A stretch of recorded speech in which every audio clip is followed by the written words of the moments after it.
Hello everyone, my name is Akash Yadav from the Backbenchers Institute, and you know very well that we have started our new series of 60 days free spoken English class on our YouTube channel. Is that clear? So इन आने वाले 60 दिनों में 60 दिनों में मैं आपके सामने रूबरू रहूंगा, रूबरू होऊंगा और मैं आपको सिखाऊंगा spoken English. Is that clear? देखिए, मैंने अपने YouTube चैनल पर बहुत सारे वीडियोस बनाए हुए हैं जो कि इंग्लिश से रिलेटेड है, ओके, और आपने बहुत सारा मुझे प्यार दिया है और दे रहे हैं। Is that clear? लेकिन जब मैं बीच में एक स्कूल में इंग्लिश कम्युनिकेशन की सेमिनार के लिए गया था, जैसे मैंने आपको बताया, तो बच्चों ने कहा कि सर एक सीरीज बनाइए ताकि हम एक लगातार सीख सकें और एक पैटर्न वाइज हमको भी कुछ समझ में आए। ओके, दैट्स वाई मैंने सोचा कि चलो एक सीरीज़ बनाया जाए जिससे आप भी, बहुत सारे लोग हमें फ़ोन करते हैं कि सर हम आपसे मिलना चाहते हैं और कुछ सीखना चाहते हैं, मतलब आपकी क्लास में आकर के, लेकिन दूर बहुत लोग रहते हैं। तो मैंने बोला कि चलो एक सीरीज़ बनाते हैं ताकि आप और हम बात भी कर लेंगे फ़ोन के थ्रू, ओके, और आप सीख भी जाएंगे। ठीक है, तो ये मैं आपके सामने सीरीज़ लेकर के आया हूँ। 60 डेज मैंने आपको 60 दिन तक पढ़ाऊंगा स्पोकन इंग्लिश, और जो मेरी वीडियो की जो लेंथ है वो बहुत लंबी नहीं होगी, 10 मिनट 15 मिनट तक ही हम सीमित रखेंगे। Is it clear? चलिए, तो आज के इस वीडियो में हम लोग समझने वाले, हम लोग जानने वाले हैं the basic things about English. Is it clear? The basic things about English, या फिर हम बोल सकते हैं इसको कि introduction of English. Introduction of English ये पहला पार्ट है। Okay okay, so introduction of English. देखिए, अब इंग्लिश जहां पर आपको इंग्लिश ये नजर आता है तो आप में से बहुत सारे लोगों ने, हमने भी, मैंने भी, ओके, हम स्कूल स्टार्टिंग से ही इंग्लिश पढ़ते हुए आ रहे हैं। Is that clear? I am talking about जो मेरा निश है, जो बच्चों को पढ़ाता हूँ, वो 90% 95% जो बच्चे हैं वो हिंदी मीडियम के होते हैं। ठीक है, तो मेरा जो बात रहेगा, जो मेरी जो पॉइंट रहेगी वो मैक्सिमम हिंदी मीडियम के बच्चों के लिए रहेगी। आप ये बात समझ जाइएगा। ठीक है, because I was also from Hindi medium, okay, I was also from government school, that's why I have faced many challenges, okay, in my school time. That's why I am very committed to teach you spoken English. Is that clear? चलिए, तो जैसे हम English जैसे ही सुनते हैं तो हमको डर का महसूस होता है। ठीक है, कि वो इंग्लिश का एग्जाम, ओके, और वो रात को फिर रटना, उन सब चीज़ों को हम फेस करते हैं तो हमको याद आता है कि यार English is very difficult language और डिफिकल्ट सब्जेक्ट, अभी भी लोग बोलते हैं। ठीक है, तो जैसे ही हम इंग्लिश का नाम लेते हैं और हमने क्लास KG 1 से लेकर के जब भी हम क्लास आगे बढ़ रहे हैं, ओके, क्लास 12th हो गया या फिर आगे, और हम जब आगे बढ़ रहे हैं तो इंग्लिश हमें परेशान करता है। और परेशान इसलिए करता है दोस्तों क्योंकि हम लोगों ने इंग्लिश को स्कूल कॉलेज में एज अ सब्जेक्ट पढ़ाई किया है। ठीक है ना, इंग्लिश का हमेशा 2 पार्ट होता है, आपको ये समझना चाहिए। ओके, एक होता है सब्जेक्ट, सब्जेक्ट जो हम स्कूल में पढ़ते हैं दोस्तों, क्या सब्जेक्ट जो हम स्कूल में पढ़ते हैं, जिसमें हम चैप्टर 1 चैप्टर 2, ओके, ये सब चीज़ें पढ़ते हैं और हम उसको एग्जाम दिलाते हैं। ठीक है, इसका मैंने बेसिक थिंग्स एक निकाला है, वो ये है कि सब्जेक्ट हमें स्पोकन इंग्लिश, मतलब सब्जेक्ट जो है वो हमारी स्पीकिंग में कोई मदद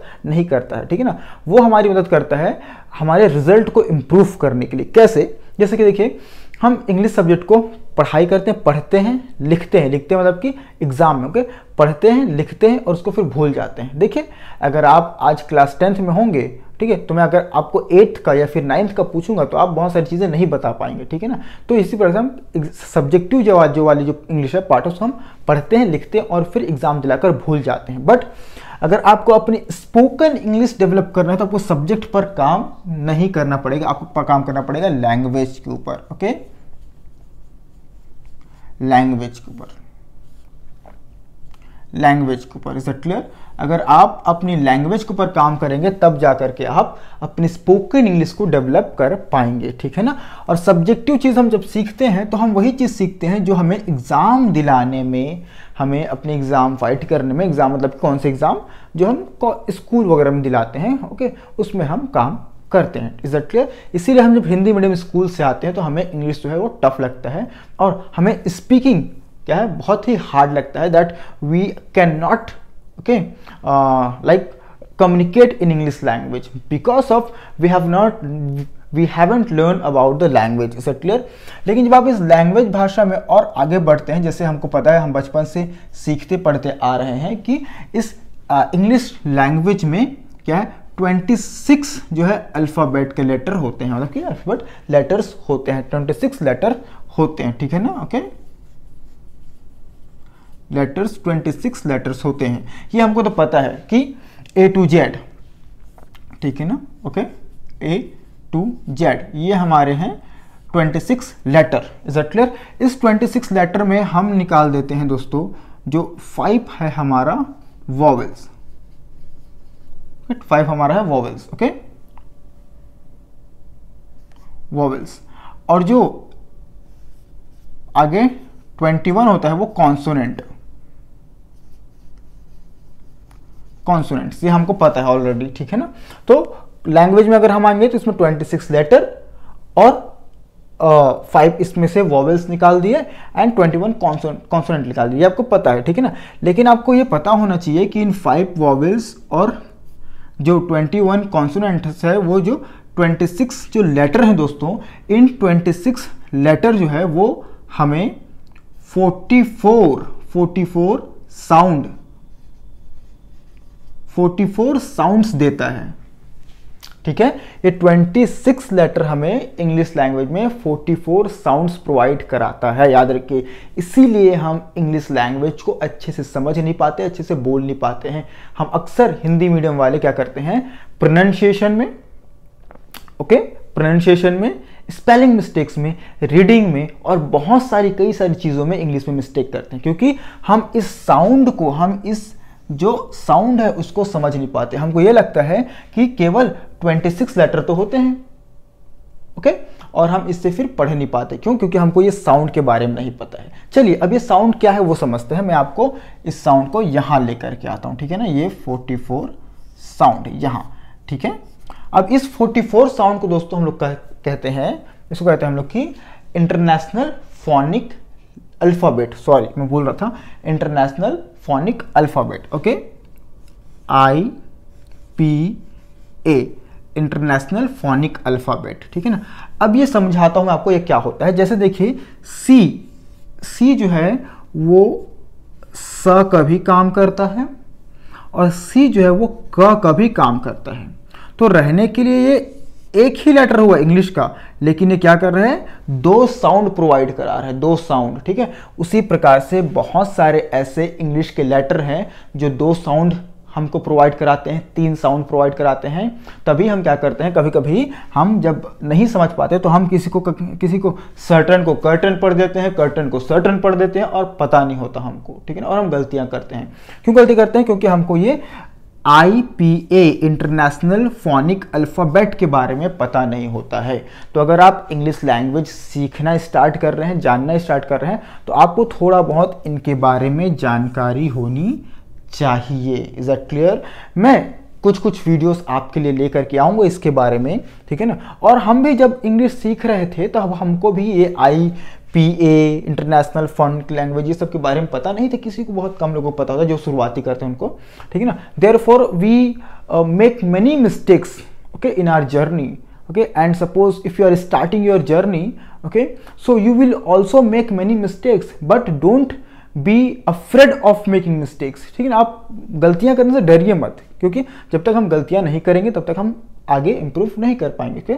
so making mistake is good, but don't make that every mistake again and again. Is that clear? तो आपको समझना पड़ेगा। चलिए, ओके, तो हमने देखा कि इंट्रोडक्शन ऑफ इंग्लिश, तो English is a language, not a subject. Is it clear?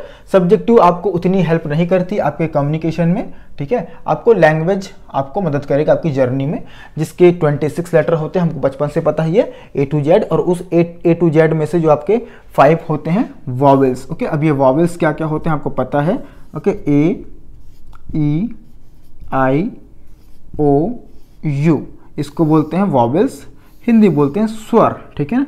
बाकी जो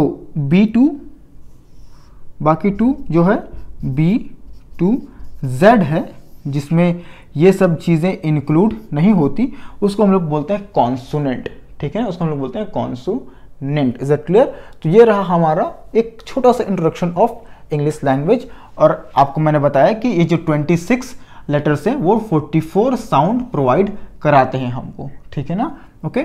इसी कारण जब हमको IPA के बारे में पता नहीं होता है तो हम बहुत सारी अपनी स्पेलिंग मिस्टेक्स, रीडिंग कॉम्प्रिहेंशन और लिसनिंग, बहुत सारी चीज़ों में गलतियां करते हैं, स्पेलिंग मिस्टेक खास करके, ठीक है ना, ओके।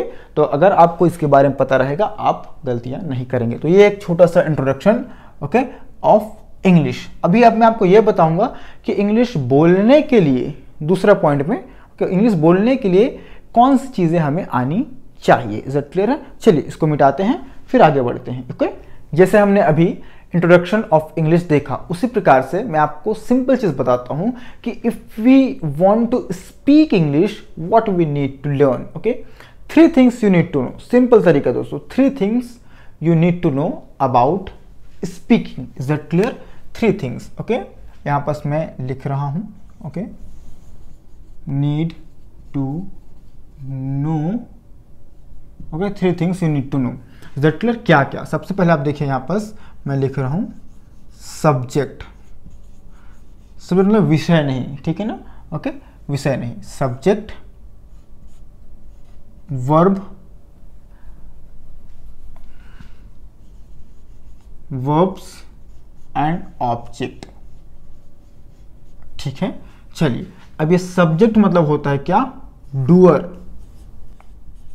डूअर मतलब करता, जो काम करता है, ठीक है ना? ओके, वर्ब मतलब होता है एक्शन।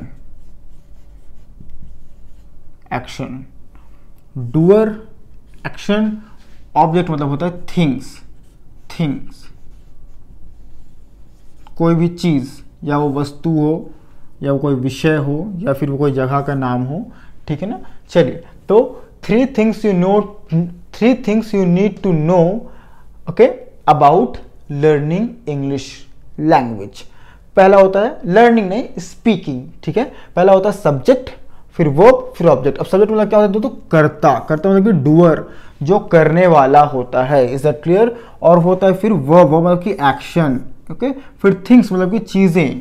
चीजें, कोई भी वो कोई नाउन हो सकता है, ठीक है ना? या फिर वो कोई जगह का नाम हो सकता है, एनीथिंग। Is that clear? वो हो सकता है। जैसे कि एग्जांपल के डूअर, जैसे कि मैं अभी काम कर रहा हूं, ठीक है, मतलब कि मैं अभी कर रहा हूं, तो मैं हो जाऊंगा इसका डूअर। ठीक है, डू मतलब करने वाला, तो इसको मैं अगर बोलूंगा तो मैं हो जाऊंगा आई। ओके, आई। और मैं जब काम करूं, वो काम क्या है? पढ़ाने का। ठीक है, तो आई टीच। I teach. अब क्या पढ़ा रहा हूं मैं? क्या? ठीक है, तो मैं पढ़ा रहा हूं English. Okay, so I teach English. मैं अंग्रेजी पढ़ाता हूं। I drive car. मैं कार चलाता हूं। आई राइट एन एप्लीकेशन लेटर। मैं एक आवेदन पत्र लिखता हूं। ये प्रेजेंट इंडेफिनिट का मैं आपको बता रहा हूं। सो इसी प्रकार से सबसे पहले आपको समझना, डूअर करने वाला व्यक्ति, उसको डूअर बोलते हैं। और जो काम, जो एक्शन हो रहा होता है, उसको बोलते हैं वर्ब। और क्या काम हो रहा है, क्या काम हो रहा है, किसे चला रहा है, ठीक ना, उसको बोलते हैं थिंग्स, मतलब कि ऑब्जेक्ट। सो अगर आपने सब्जेक्ट, वर्ब और ऑब्जेक्ट को समझ गए, इन तीनों चीज को समझ गए, सो आपके लिए इंग्लिश बोलना बहुत ही आसान हो जाएगा। Okay, in the beginning, in the starting, I know that you will make mistakes. आप गलतियां करेंगे, and it is very very important to make mistakes. Okay, जब आप गलतियां करेंगे और निडर होकर, when you speak with your friends, with your colleague, okay, with like your siblings, so definitely you will make mistake. But बहुत सारे लोग जज करने वाले नहीं होते, क्योंकि कभी भी लैंग्वेज को जज करना नहीं चाहिए। But in our society, in are okay, like I can say that कि मेनी पीपल विल जज यू, बट उसी जजमेंट के साथ आपको फिर आगे बढ़ते रहना है। Is that clear? तो स्पीकिंग के लिए हमको 3 चीज़ों की जानने की आवश्यकता है, that I will teach you, don't worry about it. Is that clear? I will teach in this 60 days continuously. Okay, तो सब्जेक्ट के बारे में हम सीखेंगे, हम वर्ब्स के बारे में सीखेंगे, हम ऑब्जेक्ट्स के बारे में सीखेंगे। Is that clear? तो हम तीनों चीज़ों के बारे में, okay, every day we are going to learn about this things. तो पहले हमने बेसिक चीजें सीखी, इंट्रोडक्शन ऑफ इंग्लिश लैंग्वेज। उसके बाद हमने सीखा कि हमको क्या सीखने की आवश्यकता है इंग्लिश को बोलने के लिए, ठीक है ना? Okay, one more thing we need to learn. Is that clear? One thing you need to know, that if you want to learn, if you want to improve your communication, you need to practice your English. If you think that one thing, that which is, if you think like I'm just watching video and through watching video I will improve my English, it is not gonna happen. It is not gonna happen. So you need to have that kind of capability, that kind of ability which you can apply in your communication in your life. Is that clear? So I will meet you tomorrow, okay, with noun and pronoun. Is that clear? So take care. Bye bye. Thank you so much for watching this video. Share this video with your friends who needs about English communication. Thank you so much.